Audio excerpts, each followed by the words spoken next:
Selamat siang Pak Suhaldi. Siang. Perkenalkan, saya Maisha dari komunitas Young Entrepreneur Community. Terima kasih Pak sudah menyempatkan waktunya pada hari ini. Siap. Sebelumnya kita sudah mengontak ya Pak dari komunitas kami, mempunyai beberapa pertanyaan nih Pak tentang awal bisnis Bapak, prosesnya sampai saat ini. Boleh Pak dijelaskan Pak gimana sih awal dari bisnis Bapak bisa berkembang sampai saat ini? Ya. Kalau saya ditanya mengenai awal mula itu saya bingung tuh. Awal mula itu apakah saya dari dulunya, dari kecil, ataukah dari mulai bisnis yang besarnya? Mau yang mana nih? Boleh diceritakan Pak, kalau misalkan dari yang Bapak sangat awal, dari yang sangat muda. Kalau dari awal banget, Ya. itu saya belajarnya ya dari kelas 1 SD. Dari kelas 1 Pak? Ya, tapi Sudah. belajar gitu, ngikut-ngikut gitu, masih ngikut-ngikut gitu. Bisnisnya apa? Bisnisnya ternak ayam. Oh, ternak ayam ya Pak? Gitu kan. Itu dari kelas 1 sampai kelas 6 lah. Ya, namanya di kampung, itu bisnisnya seadanya. Memanfaatkan rumah yang sudah ada, di sebelah kiri dibuatlah ternak gitu. Lalu bagaimana Pak dengan penyesuaian waktu, kan Bapak melakukan bisnis ini nih, ternak ayam, membantu ternak ayam, dan juga tetapi kan di lain itu Bapak juga bersekolah kan? Ya, Sekolah dasar. di situ Ya. memang banyak sekali kendala saya. Jam 4 pagi saya harus bangun. Ya kadang-kadang saya disuruh kakak saya ngurusin makanan, ya makanan ayam itu gitu. Dan kadang-kadang nih pas nggak ada duit, sebelum waktunya pun ayamnya suruh jual tuh. Nah, ke pasar kayak gitu tuh. Nah, memang inilah bisnis yang di kampung tuh faktanya seperti itu. Dulu tuh saya jalanin supaya saya bisa hidup, bisa makan, bisa sekolah, maka saya ternak ayam. Berarti cuma mengandalkan dari ternak ayam itu ya Pak untuk bisa makan? Saat itu ya. Iya. Saat itu ya. Setelah dari yang kelas 1 sampai ke 6 ini kan Bapak sudah menjalani nih, sudah ikut merasakan gimana bisnis dari yang sangat awal, yaitu ikut ternak ayam. Selanjutnya gimana Pak setelah dari bisnis itu, apakah masih berlanjut? Ini kan di kampung ya, namanya kampung. Kakak saya juga tidak ada pengalaman bisnis juga, ya pengalamannya ya ini ternak ayam ini gitu. Ya bangkrut. Kadang belum waktunya dijual gitu. Kadar obat untuk biar telurnya itu harusnya 1 mililiter. Iya. Kata kakak saya nih, biar nanti telurnya gede katanya. Kasih tuh 3 mililiter gitu. Ya saya kasih tuh 3 mililiter gitu. Bener, telurnya gede-gede. Nah pas lagi telur, 3 kali telur, 4 kali telur, sakit itu. Nah, tidak sesuai gitu, kegedean telur. Berarti harus emang sesuai dengan prosedurnya. Nah, itu kan kayak gitu-gitu tuh, Iya. akhirnya yang nggak meningkat.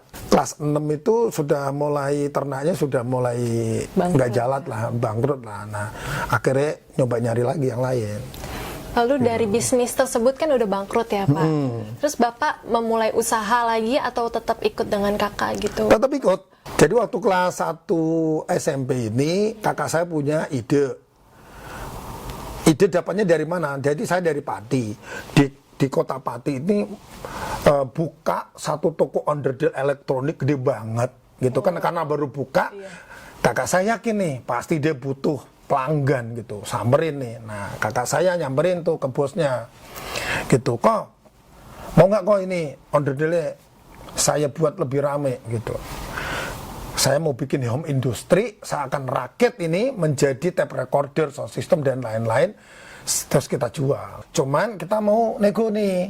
Jadi ketika sudah kita rakit, kita jual, laku, baru kita store gitu. Nah, si kokonya mau gitu. Nah, akhirnya kita bikin usaha home industry, perakitan tape recorder, amplifier, sound system. Nah, sound system itu waktu zaman-zaman saya kelas 1 SMP itu lagi rame di kampung tuh karaoke gitu. Kalau di sini ya konser-konser gitu, di kampung tuh karaoke itu. Jadi selama Bapak menjalani bisnis perakitan tersebut atau home industry ya Pak? Ya, ya. Apakah Bapak selalu mengalami kenaikan? Untuk 1 tahun ya naik gitu.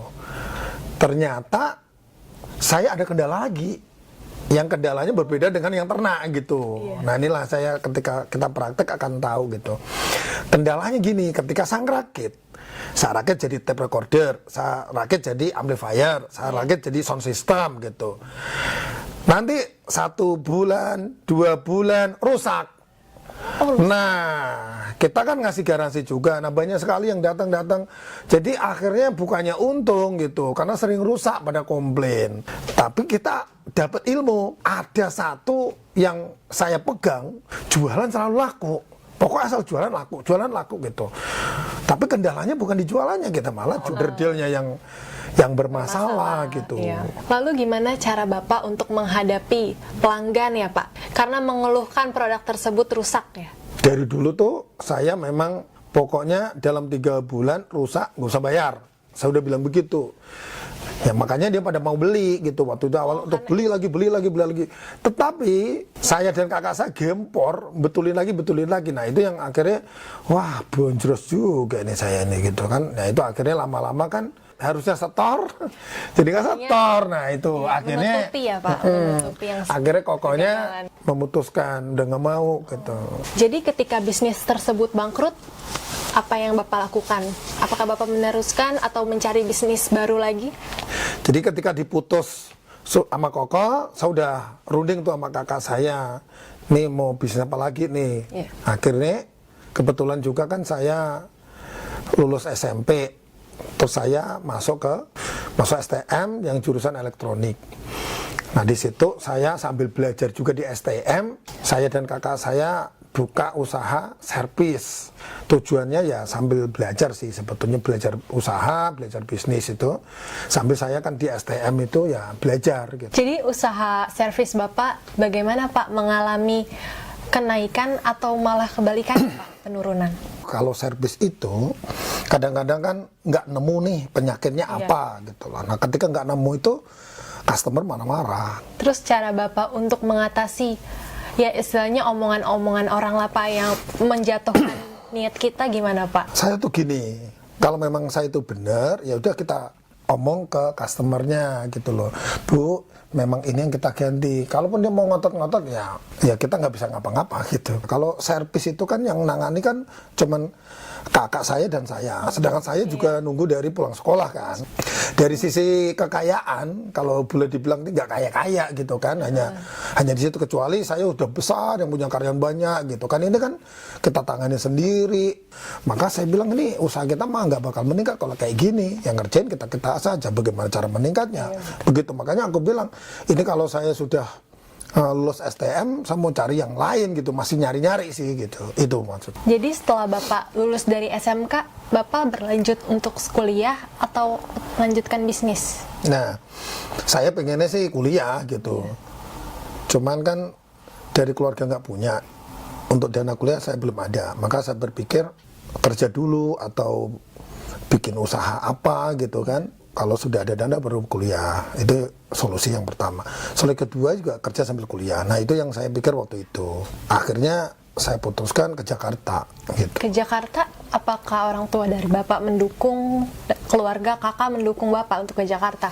Saya itu orang tua, kelas 1 SD itu Bapak sudah nggak ada.